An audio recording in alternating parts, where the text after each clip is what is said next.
Bonjour! Aujourd'hui, nous allons parler de ces fameux deux petits mots qui nous posent tant de problèmes. Il s'agit de en et i. Alors abonne-toi à la chaîne pour progresser en français et on y va.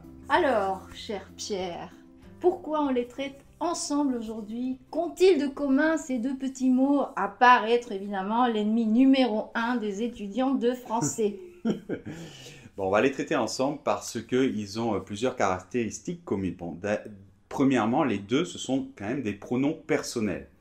Mais, première chose un petit peu spéciale, c'est qu'ils ne varient pas en fonction de la personne grammaticale. C'est-à-dire, ils ne varient pas en fonction de je, tu, il, nous, vous, il. Normalement, c'est une des caractéristiques des pronoms personnels. Alors, autre chose, et c'est important pour la suite, ils ne remplacent normalement pas les personnes, d'accord? Il y a des cas exceptionnels, mais bon. Et enfin, parfois, ils peuvent remplacer un lieu.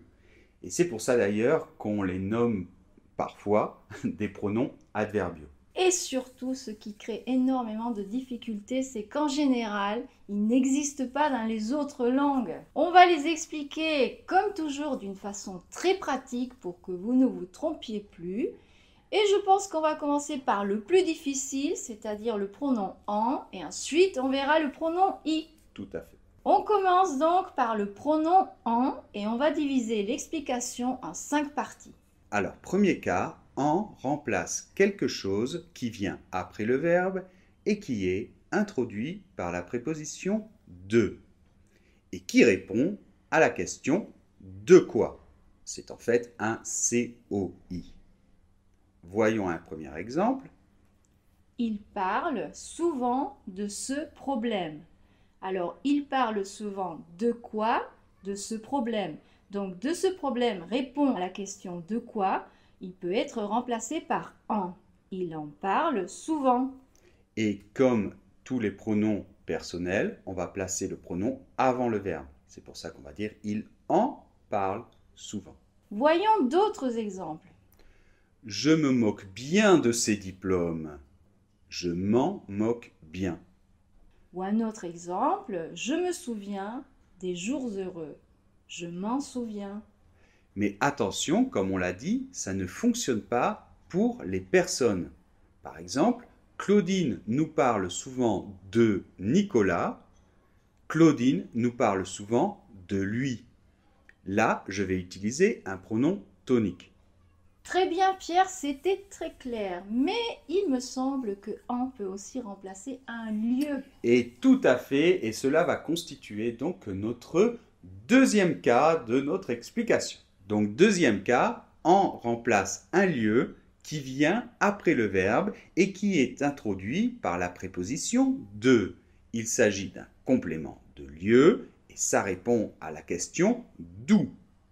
Tu as un exemple, Noémie? Bien sûr. Par exemple, je reviens de Paris. Je reviens d'où? De Paris. Donc là, on peut dire j'en reviens.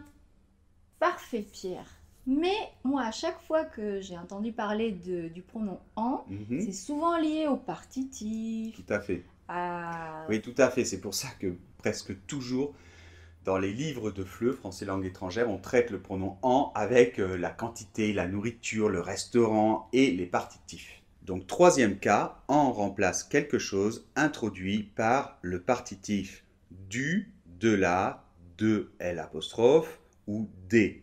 Voyons des exemples. Il mange du riz? Oui, il en mange tous les jours. Ou alors, Paul a de la chance. Oui, il en a tout le temps quand il joue aux cartes. Tu prendras des rillettes, Pierre? Oh oui, j'en prendrai volontiers. Tout ça, c'est très bien, Pierre, mais il me semble que si je dis par exemple tu as une voiture, on peut répondre oui, j'en ai une. Oui. Ou alors tu as beaucoup d'amis? Oui, j'en ai plein. Oui, tout à fait. Cela va constituer notre quatrième cas. Et attention, concentrez-vous, c'est un petit peu plus difficile.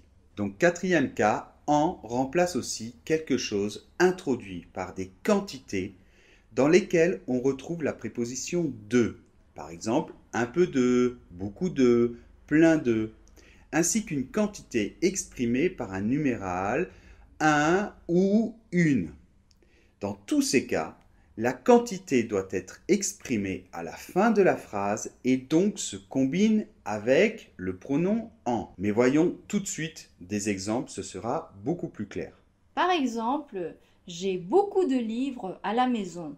Et alors on peut dire j'en ai beaucoup. Donc, on voit que beaucoup doit être obligatoirement à la fin de la phrase et donc se combine avec en. Donc, on retrouve bien les deux éléments en et beaucoup. Par contre, le 2 a disparu. Voyons un exemple avec une.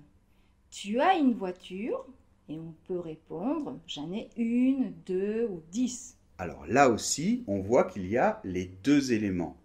Une, mais il y a aussi en. Et ces deux éléments sont obligatoires dans la phrase. On ne peut pas dire par exemple j'ai une. Et on ne pourra pas dire non plus j'en ai. On verra donc très souvent en combiné avec ces différentes quantités. Oui, on voit très souvent des phrases comme il en achète 1 kilo, j'en prends juste un peu. Et même avec combien. Tu en as combien? Parce qu'on dit combien de. On retrouve très souvent cette combinaison de en et une quantité, et même si cette quantité n'apparaît pas dans la phrase originale. Par exemple, il lit des romans? Oh oui, il en lit beaucoup. Attention, il existe un cas un peu particulier où on peut même combiner en avec la négation pas ou plus. Par exemple, Tu as un costume pour ce soir? Et on va répondre non, je n'en ai pas ou je n'en ai plus. oui, là c'est un peu compliqué, mais c'est parce que le un ou le une se transforme en deux avec la négation. C'est je n'ai pas deux costumes. Et on retrouve encore notre deux ici. Ouf, c'était un peu dense ce dernier point, mais j'ai une dernière question, Pierre. Par exemple, dans l'expression je m'en vais, c'est quoi que ça remplace en? Qu'est-ce que ça remplace? Eh bien justement, ça ne remplace rien et c'est notre dernier cas. Cinquième cas, en apparaît dans diverses expressions.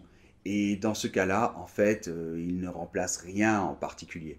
Par exemple, je m'en vais, on dit toujours s'en aller. Oui, c'est Non? comme le verbe s'en aller, c'est comme si ce verbe était toujours combiné avec en. Ça veut dire partir. Ou alors, il y a aussi l'expression en vouloir à quelqu'un. Oui, par exemple, il en veut à ses amis. C'est quand on n'est pas content et on a gardé de la rancœur envers ses amis. Et donc, ce n'est pas du tout la même chose que le verbe vouloir. Ici, il s'agit du verbe en vouloir à quelqu'un, qui se combine donc toujours avec en. Passons maintenant au pronom i. Heureusement, il est plus simple que le pronom en. Et on va diviser les explications en 3 parties. Alors, on a vu qu'avec le pronom en, il y avait une lettre qui revenait toujours dans l'explication, c'était la lettre D, parce qu'il remplaçait des choses introduites par la préposition de ou le partitif, du, des, de la. Donc cette lettre D était un petit peu la clé de voûte. Et bien pour le pronom i, on va voir que c'est plutôt la lettre A ou la préposition A, même si ce n'est pas la seule qui interviendra. Donc premier cas, i remplace quelque chose qui se trouve après le verbe et qui est introduit par la préposition a et qui répond à la question à quoi. Il s'agit d'un complément d'objet indirect. Voyons des exemples. Il pense à ses affaires. Alors, il pense à quoi? À ses affaires. Comme ça répond à la question à quoi, on peut dire il y pense souvent. Un autre exemple. Je participe à ce projet. Eh bien, je peux dire j'y participe de manière intensive. Et encore une fois, on ne peut pas remplacer des personnes. Donc, par exemple, si on dit il pense à Paul, on doit dire il pense souvent à lui. Oui, on ne peut pas dire il y pense souvent parce que ça donnerait une sensation, ce serait péjoratif. Très bien, Pierre. Alors, comme pour le pronom en, le pronom i peut aussi remplacer un lieu. Oui, tout à fait. Et là, on va voir qu'il s'agit de la préposition à, mais il peut s'agir d'autres prépositions aussi. Donc, deuxième cas, i remplace un lieu introduit par une préposition. Mais attention, pas la préposition de. Voyons des exemples. Je vais à Paris. Eh bien, je peux dire j'y vais souvent. parce que je vais où? À Paris, et c'est introduit par la préposition à. Un autre exemple, tu pars en France cet été? Alors, comme le lieu est introduit par la préposition en, on peut le remplacer par i et dire oui, je vais y aller au mois de juillet. Un autre exemple, je vais chez le coiffeur. Chez est une préposition, je peux dire j'y vais toutes les semaines.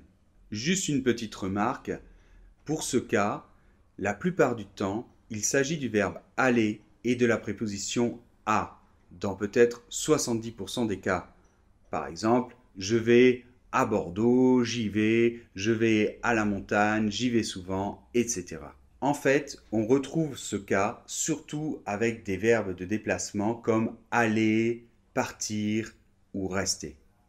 D'accord, Pierre, mais j'ai une dernière question. Mhm. Et c'est, par exemple, on entend tout le temps, il y a 3 chats, il y a des enfants. Dans ce il y a bien le pronom i. Et là, il ne remplace rien en effet.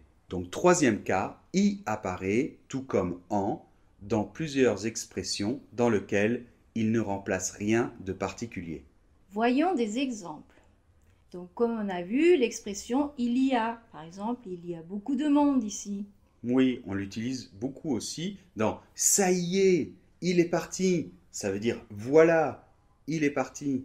On le retrouve aussi dans le verbe s'y connaître en quelque chose. On dit par exemple je m'y connais. Oui, je m'y connais en architecture. Dans ce cas-là, ce serait le verbe s'y connaître en quelque chose ou dans un domaine. Et donc, ça n'a rien à voir avec le verbe connaître. Finalement, on le retrouve aussi dans l'expression y aller, par exemple. On y va? Ah oui, moi j'y vais. Donc voilà, on va y aller. J'espère que vous en avez pas marre de ces pronoms en et i. Et comme toujours, Pierre vous a préparé un très bon exercice pour vous entraîner. Et en plus, maintenant, on l'a sous forme interactive dans notre blog, donc n'hésitez pas à y aller. Il faut absolument faire les exercices. Allez, n'oubliez pas de vous abonner si c'est toujours pas fait. Et puis on se retrouve dans une autre vidéo la semaine prochaine. Au revoir. On y va, on y va.